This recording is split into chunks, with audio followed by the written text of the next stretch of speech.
Hello, world, and thank you so much for listening in every week. Today is our finale episode for season 2, and we are closing out with part 2 of Young Hump's interview.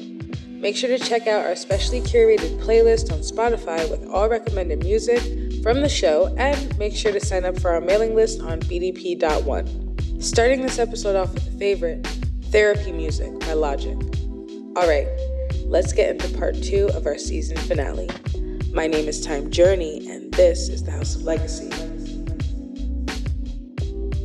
I'm kind of right now like low key like I'm like a if you know, in the know, super in the know type of person. But there's some people that I ain't gotta sit here and name drop, but some of the some of the icons that we love have seen me rock, and they be like, yo, nigga, you do your fucking thing. And some of the rappers that, I grew up, admiring and learning from have heard me on songs and was like, yo, you gas on that mic. And so, I see that being more understood, because really my thing is like, just to tell you the truth, Tom, it's like, I represent, there's a certain kind of individual, and this isn't all across all, art forms and even sports and other things, but really there's not more so art forms. There's certain artists, certain people that, you could go as far to say something like, you don't want to necessarily just say they were overlooked or they were, because a lot of times those words are putting like blame on other people, like somebody overlooked you. But basically people that didn't arrive at a certain level of prominence, they weren't seen or noticed. So with me, it's like when Shock G, I don't even know how he saw everything in me, because he saw things in me that I didn't even know were fully there. But back to what I was saying, I know some MCs, I got some brothers in my phone that literally can compete. Like, I don't give a fuck who you talking about. I'm not saying, cats, the Mount Rushmore niggas from the 80s and shit, but like from the 90s to now, you can name whoever you want. I got a couple niggas I know that have songs and shit and verses that you be like, yo, he's nice like that. But no one knows who this motherfucker is. He just living in Lancaster, just doing whatever he does to survive. But so for me, I kind of feel like, the Most High saw something in me and said, yo, obviously he placed it in me, he saw something in me. The Most High said, you need to be one of those people that, I'll give you a quick example. Jay Electronica is a guy that didn't really come out till he was like 38 or 39 or whatever it was. And he came out like fully formed, this nasty, and immediately in 2000 and whatever it was, he was just like a problem. Like, yo, this motherfucker is immediately one of those guys. Like now, traditionally, the placement, whatever his album, the way his album didn't come out and all of that shit. But just when the Exhibit C came out, it was like they were talking about him and the lineage of the Rakim, the Nas, and all that. Now I mentioned that to say, Rakim was what, 18 or something. Nas was what, 17 or something. This dude is like 36 or 37 or whatever he was. It's like, as things progress, there's a lot of dudes that weren't, teenagers, but they're nasty, and they kind of get discovered and get to rise to prominence later. So me, I'm kind of one of those brothers, and I just, see myself as also being a person, because there's some people I'm connected to that are so phenomenal. My brother Monk Mandino in particular, who's on my mixtape, I always say, like, I could get him a deal with so many people if I had a meeting with them, because his raps, like, I would be willing to bet money.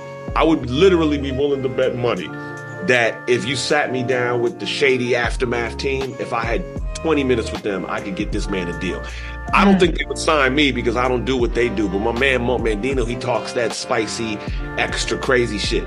So, but he's nasty like that, kind of like it's undeniable and shit like that. But see, if they don't know him and no one's speaking to them, right. You get what I'm saying? So I see myself also as part of my, journey is to be able to shout out the time journey in the building. I see myself being able to bring certain hand-picked, selected individuals with me, because it ain't about bringing 20 niggas because they the homies. It's about bringing those couple of geniuses that deserve more light. And even if beyond what they deserve, the people want that shit. Like certain people, like me being Young Hump, I make a lot of people happy. And I didn't even think about it when I first started doing it. It was just, okay, the big homie asked me to get on stage and rock these songs that I grew up listening to. Sure, I'm getting paid. Awesome, let's go. It was like that, but I didn't realize how much fun and joy I'm bringing to so many people. I mean, you got people come up, people want to lose themselves. People want to have fun with a zany nigga like me and not always have to listen to somebody talk about beating them up or fucking their girl. Right. It's not like wow, that is so true, because that's every day. Like you listen to, like, that is the mainstream every day. It's either killing, messing around with somebody. It's not always like lyrical or spiritual or message or fun. It's it's very daunting. It really exhausting. You really said it right there. And so so part of my shit is I want to bring people that vibration that ain't easy, because it also look, it's like I'll say it like this, and this is a great way to kind of put the period on this question. Yeah, it's like this. Okay, so not even my own words, but like, cause sometimes I say shit and I be like, yo, but other people have said this. Money B has said this on numerous occasions. He said this on the Drink Champs interview we did.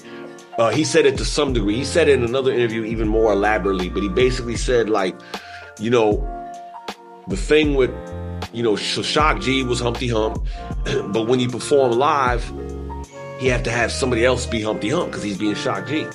So his brother, who looks just like him, especially with the nose on, who's on the cover of some of those photos, but his brother didn't rap, and his brother, could kind of do the voice, but he really don't totally like have it like this. It's not quite like all the way 1,000%. He can do it, but he doesn't rap.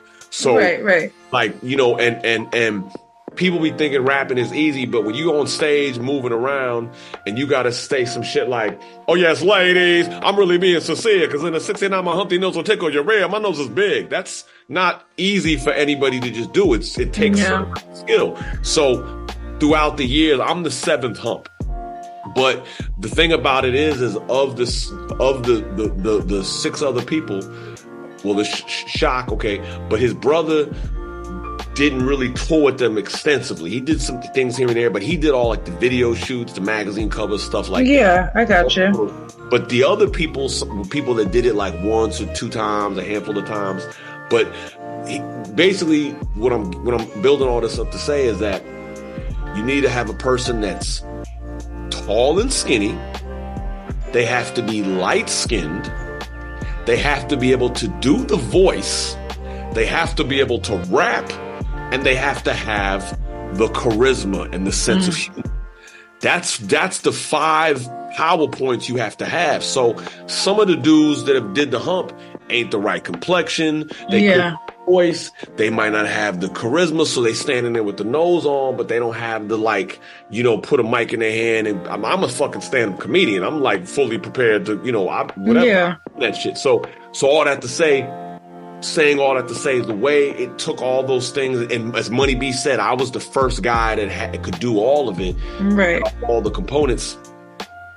I'm kind of like in my position, and I'm talking this shit because at that dinner the other day, the teacher was talking about you gotta let people know who you are and not play around. It's like with me, it's like I'm of the age where I'm connected to the old school stuff because I was little, but I was studying. I was always a nigga, and I don't listen to all the new shit. I can name a list of the new nigga shit that I don't even care. Right, that you don't even touch. Right, I'm not even touching it at all. I'm listening to the beatnut street level. I'm listening to, I'm listening to Grand Poobah and Tribe and Gangstar, Daily Operation. I'm listening, that's what I listen to on the regular. I'm tapping in with, but so saying all that to say, I realized that because I'm connected to that, but I'm also of this era, so I know how to and I'm up on the new slang, and I know how to bridge the gap special. Yes.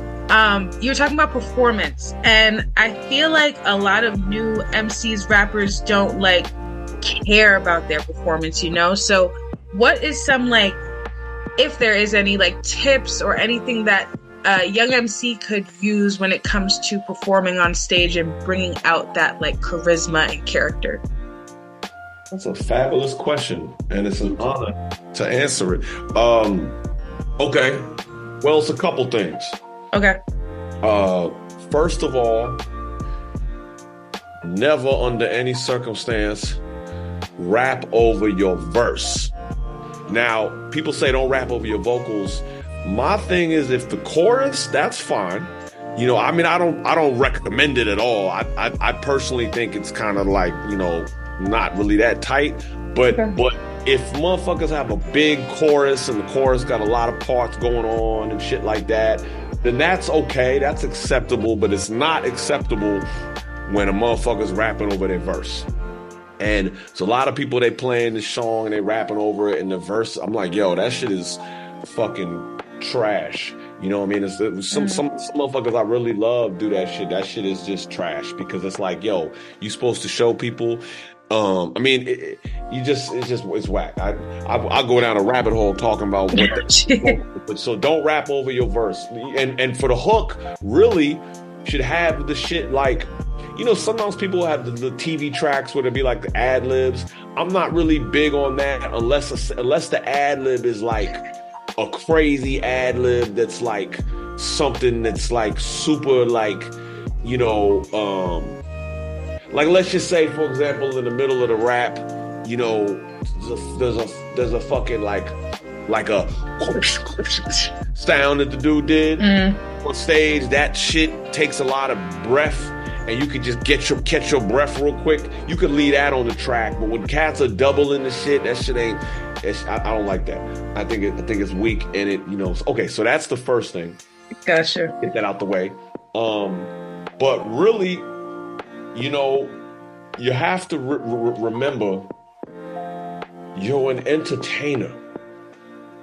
And what people don't be realizing is, because they get caught up in this persona of being a certain kind of dude or chick or whatever, and they forget that they're an entertainer. Now, when you look at the word entertainer, to entertain doesn't mean to be entertaining. You could be entertained by looking at a little fucking 3-year-old on the ground trying to right reach his brattle, but he's not or he or she isn't an entertainer. An entertainer is the child actor who's da da da da da. They giving you they rock. It's you gotta get up there and project. I'm here to give you something. Not I'm on stage, nonchalant, indifferent, don't give a fuck, unattached, whatever. It's and I know that's what a lot of people think is cool in the modern era, but it's really not cool when you're looking at somebody on stage and they look like they don't even really know they shit like that, or they know it, but they just don't give a fuck about it, and they just kind of low-key melancholy and shit, and you just man, what is this? You know what I mean? So you have to be an entertainer. You have to project. You have to give people something. Now, here goes my tip that I say to people.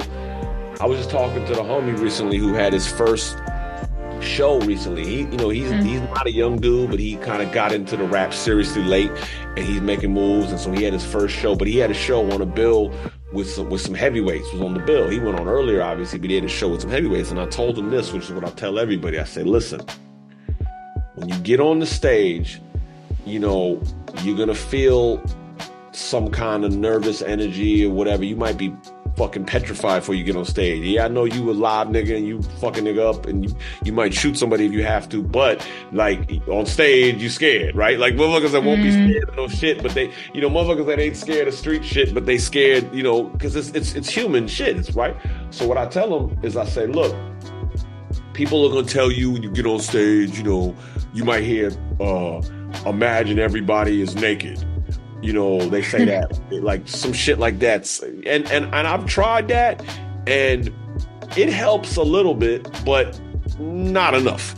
It's like, it takes it down from 10 to like 8, maybe, if you're really good at focusing, but then again, you might get distracted. But what I'm getting at is this is what worked for me.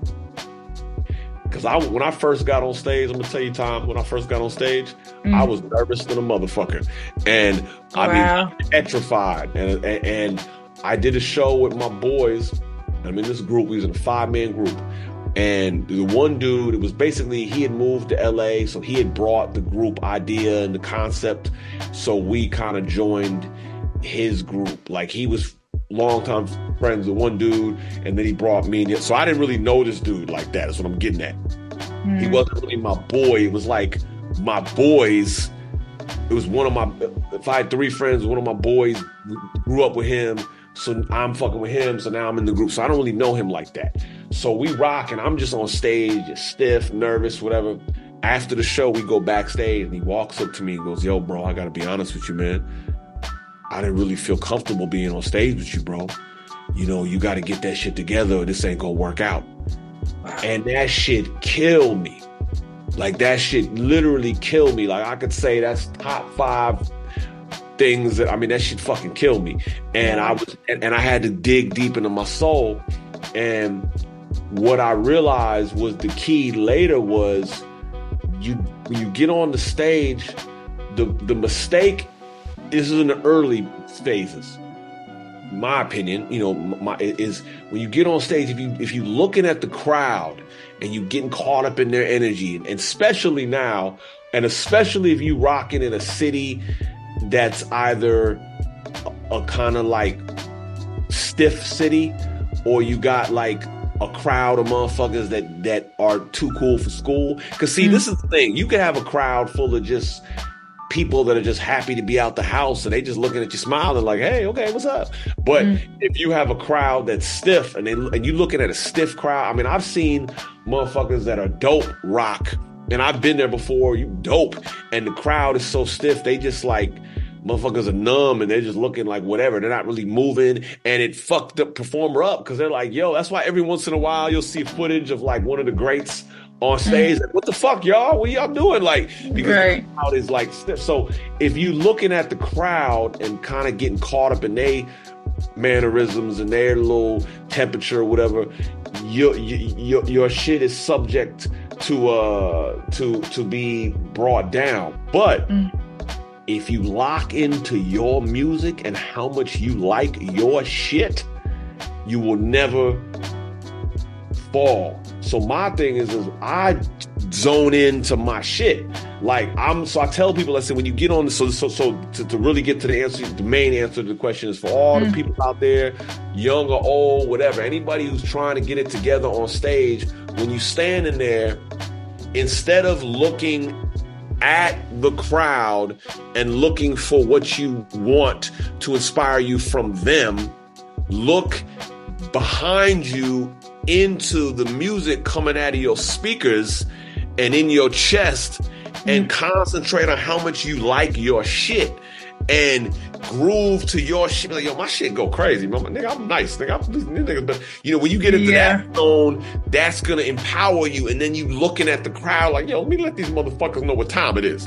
As opposed to like, yo, I hope they like it, or let me see what they're gonna, I hope they, fuck all that. And there's a line I gotta quote T3 from Slum Village. He had this line that blew my mind. He said, "Niggas get on the stage and can't feel their own shit." And I was like, wow, niggas get on the stage and can't feel their own shit. And I was like, that's so real. You sometimes see people perform and they look like they don't even like their song like that. And I'm like, yo, you gotta love your shit. And because this is to get into some human observational psychology shit, and not even just psychology. This is like animal behavior, but on such a deep level. Humans like to watch other humans enjoying themselves. It's as basic as that. It goes back to the sandbox. When you see some people and they having fun, it attracts you.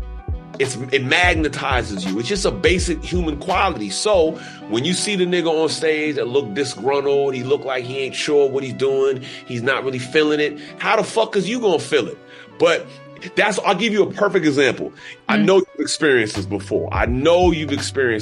You've seen this before. You be at like some kind of like, it could be a show that has a bunch of opening acts, or it could even be like a talent show at like, what was that spot? What was that? Anyway, it could be like a talent show somewhere, and like there'd be some dope like artists. You could see their music is dope, but they don't really have the performance shit together. And then it'll be like this random rapper will come up, and they're so fucking remedial, like just basic. Yeah. But they come out on stage smiling, they're lit, they got all the shine in the world, and they've got some people with them, and their vibe is all the way up. And everybody's looking at them and like, this nigga's feeling himself. And they just, and then you watch the crowd just give it up for them. Wow. And you're like, wow, this motherfucker is rhyming, hat with cat, and not even really on the beat like that. And the beats ain't even really fucking dope like that. But they just on they shit, and they vibe is so up that it makes the environment feel. It makes the environment feel a certain way. And then right after that be some super ill scientist niggas, but they not really on the vibe ain't that. And the crowd is whatever. Their beats is better, their rhymes is better. Also at that point, only the people like us that really know what it is are really like giving a fuck. So we used to observe that shit. I say, man, the vibe is fucking everything. Because most of the people in the crowd respond to vibe before they respond to technical greatness, because they didn't come to listen to your song. They came to party. Right, and enjoy themselves and be entertained and see a good show. Yeah. And be rocked. That's why, the greats, all the greats, they can come into a room with people that don't know the material. And when they done, people be like, I like that motherfucker. Like, I fuck with that. Like, that's the ultimate shit, So then when it gets to the point where somebody like your father get on stage and any show he's really gonna do, for the most part, I would imagine 50% of the people in there know all the classics. So when you step into a crowd like that, and 50% of the people know the classics, they gonna be the people in the crowd that's gonna really make it feel like they gonna fill it out with their energy and enthusiasm. So everybody that doesn't know, they looking at the crowd like, oh shit, this shit is lit, and they immediately get with the program. So that's how it works. You gotta So anyways, so all the people out there trying to get it together, get on stage and focus on how much you like your shit, and show the people how much you love your shit. Don't worry about appeasing them with what you think they might like. They want to see you love your shit. How do you plan to continue your legacy as Young Hump? First and foremost, it would be, to quote the late, great Old Dirty Bastard, to bring the brilliance. Gotta always bring some shit. For me, one of my things is like, I was put in a unique position amongst unique positions, and there's people that could see it for a lot of ways, but even on another level, like I always have something to prove, because there are people out there that aren't clear of why I'm in the position I'm in. Where do you see yourself in 1 year from now? In Europe. Dope. Doing shows, getting way more money than I'm getting right now, and having more material out there. Digital Underground, having more material out there. I see myself having more paper. I see myself extending myself into other areas of artistic expressions more so than I have done at this point. And I see myself with more noses. You know, I'm 17 right now. I want to have like 50 by next year. Nice. And, you know what I mean? And stuff like that. Any advice for the next legacy holder listening to this podcast? Well, loved one, you as a legacy holder have a glorious, honorable gift. It isn't even just a responsibility or a duty. You know, it can be that if you choose to see it that way, you know, and it kind of is, but you don't even have to, it doesn't have to be that to you. It can just be a gift. It could be a beautiful thing that you hold that was given to you, because it is a gift. And if you honor, it's like if somebody give you a gift, if you don't appreciate it, the gift get raggedy and fucked up and it's in the corner somewhere and it ain't shit. But if you appreciate the gift that you're given, you know what I mean, and you take care of it and you nurture it and you develop it and you respect it and you polish it and you think of ways that you can incorporate it and utilize it and expand it and enhance it and develop it. And it's such a wonderful thing, because there's people that, you know, wish they had anything to work with, let alone a fucking legacy to work with. If you have a legacy to work with, you're connected to so many things that you can't even imagine. Whatever you think, you know, whatever you think, it's way further than that. I mean, it's way further than that, because you know, nobody, even the person who sparked the legacy can't fully be aware of the farthest reaches throughout the boundless universes that this legacy touches and influences, because no one is omnipotent. No one can see everything. So no one here, at least. So that being said, if you appreciate it as a gift and then think about how you can like add to it, how you can make it your own. Like with me, right? It's like, okay, so I was given the nose, I was given the hump, right? So of course I gotta honor it and I gotta upkeep it and I gotta do certain things that come with it so people even know. Like, for example, when I go, check it out, yeah, you hear that and it connects to that shit. But, you know, I added on to it, like Humpty Hump never rap like this. So yo, check it. Yo, double. Right. I added that tone. Now, as I say every time, so people listening are aware, Humpty Hump never did a full album. He's on less songs than people would think he is. And I'm sure had he done a full album and had a deeper discography, he would have naturally rapped in this tone, because it would have just happened. But it never happened. So I made it happen. And that's the thing. Certain things that are like things that you think the person might have, like I said, might have got to, they didn't get to, it's on you to get to it. I mean, it don't have to be, I'm not saying it has to be on you like it's this burden or responsibility, because you don't have to look at it. It should be fucking fun. Like, it's fun. So, you know, so that's the first piece of advice I would say, is add on and really look at it as a gift and look at it as something that you can polish and enhance. But then also the other shit is to just be mindful to not fall into the trappings of like, you know, weird existential bullshit and wondering if, I'm just this person, just somebody else's shit. I'm just a piece of somebody else's shit, or I'm under somebody else's light or umbrella. I'm not my own. And then, you know, trying to like, because I've known certain people that throughout my life that may have been related to somebody or something like that, and I've seen people like kind of disrespect the art form that they come underneath, trying to be their own person. Like, I'm not going to say no names, but I'll just give you a quick example of what I mean. There's a certain person that I know, and their father was a famous dancer.